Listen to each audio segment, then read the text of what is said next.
This is Garmin Forerunner 955 after 3 months of usage. Let's head out for a run.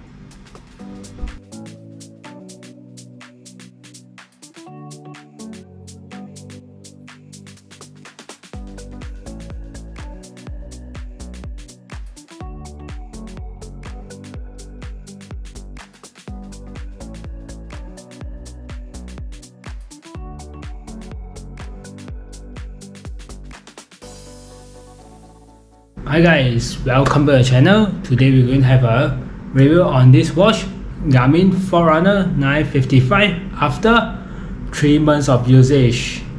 Disclaimer, this watch is purchased by my own money. No one pay me or give me this watch to do this review. So before we start, there's a timeline below. Feel free to move around. And now we jump to the specification. This is a triathlon watch and a multi-sport watch, and it's jam-packed with a lot of features. So the specification I get from the Garmin website itself. So the screen is 1.3 inch LCD and it's a touchscreen version for solar and non-solar. Currently I'm using the non-solar version, the slightly cheaper version, and the case diameter is 46.5mm. The case thickness of the watch is 14.4. So the band size is 22mm and the weight of the watch are 52 grams. So there's a storage built-in that is 32GB that you can download songs from Spotify, or you can download maps inside the watch itself. So for the water resistance for this watch are up to 50 meters. So for the battery life, smartwatch is 15 days, and all system, multi-band, GPS and music is up to 8.5 hours. All system and multi-band GPS can go up to 20 hours, while GPS only it can go up to 42 hours. And the most surprisingly is when you use the ultra tech mode, it can go up to 80 hours. 80 hours is basically 3 days with the watch itself. So besides that, there's some other sensor like GNSS, there's multi-band with few different satellites for it, compass, thermometer, heart rate, pulse oximeter, and the connectivity is Bluetooth, ANT+, Wi-Fi and NFC. So this watch with Garmin Pay.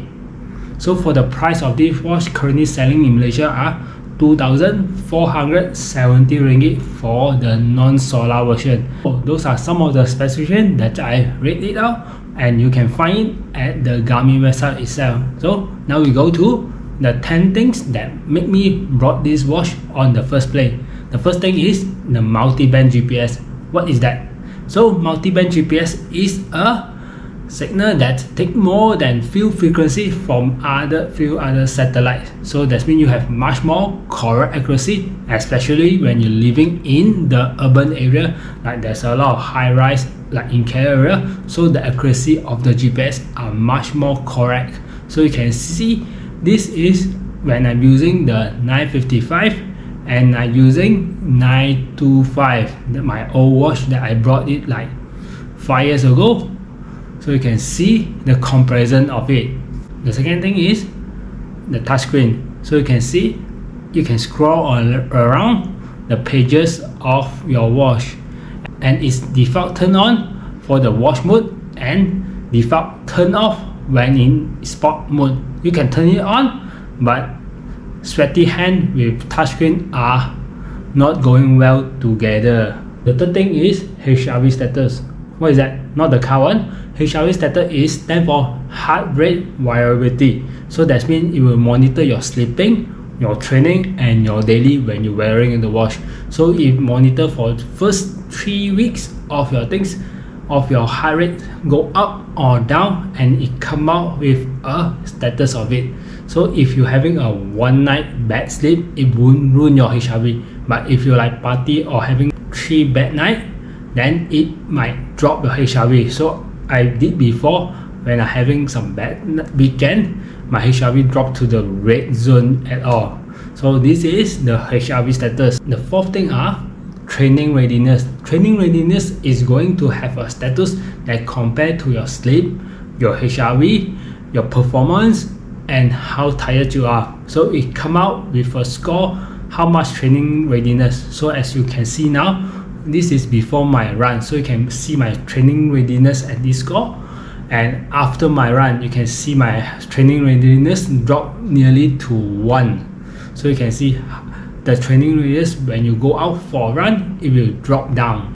The fifth one is the morning report. Every morning once you wake up, it will come out with a report. As you can see, it has summarized your HRV status, your sleep, how well, and come up with your work plan. Should you go for rest, and what's your work plan, and it say good morning to you. The number 6 is race plan features. So what is this? When you set a race at your apps, and it will automatically tabulate the whole training plan for you from the day when you set when you want to train and when you're going to race. So it will tabulate all the training plan for you for the whole month or 2 months. As you can see now, I'm really set for my Kuala Lumpur Standard Chart Marathon, and it come out with the whole training plan until the race day itself. Number 7 is the dynamic creation of training plan. So you can change on your training plan when you're need to go for a long run, Saturday, Sunday, or weekdays. Depends, you can do all the changes, and it will automatically readjust your whole training plan for you. And now it leads us to the item number 8, the real-time stamina. Real-time stamina is something like Street Fighter, how much energy you have while you're fighting. So this simulating that when you're running, you can see the stamina bar is coming down when you're doing the run. So when it go down to 1, yes, it can go down, but it won't like just black off. So just you will feel tired on it. So you can see it on your stamina during run and your whole working day stamina. Number 9 is the phone-based configuration. It's something that you can configure all your widgets and all your screen where you want to allocate from your phone itself. So you don't need to just look at the small screen where you want to put what item you need to put, what kind of pace that you need to put, or lap everything. Everything you can just do it from your phone. And the number 10 item is the running power. Something like a new but not new, because the watch itself, they have running power, but it won't display because you need to have the Garmin port. Then it only able to calculate your running power at your watch. It's not like other competitor that it can direct straight from the watch itself. Garmin maybe can do something about this.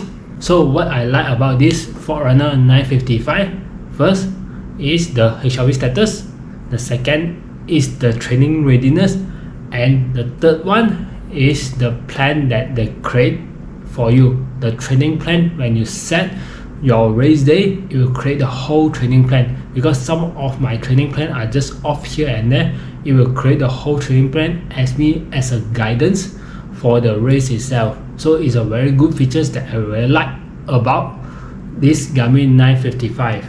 Now leads us to what is the issue that I encountered while using this watch. The first thing is the back pixel. So you can see at the screen, there's a back pixel coming across the screen when I'm running, when I'm using the sport mode. So there's a back pixel coming across the screen, but it will go away when I press up or down or some of the button. So it will encounter like 1 or 2 times every session on the run itself. This back pixel will come even though I update the firmware to the most latest. So the second issue is the battery life. So the battery life seems like a bit shorter and a bit faster for me, because I need to charge my watch like 7 to 8 days. Definitely I need to charge my watch because my activities is around 9 to 10 hours. Then I need to charge my watch like every week. It's been much more faster, maybe because of the multi-band GPS. So the battery life are way shorter when I'm using the activities. But maybe after the Kuala Lumpur Standard Chart Marathon, maybe I will change it to just GPS mode only, see how long it's able to last. In conclusion, this is a very good watch. It's a very high-end triathlon and multi-sport watch. If you want to use much more activities, you can just use this. It's just like a small phoenix in a plastic cover. Okay, that's all my review for after 3 months. See you guys next time. Bye.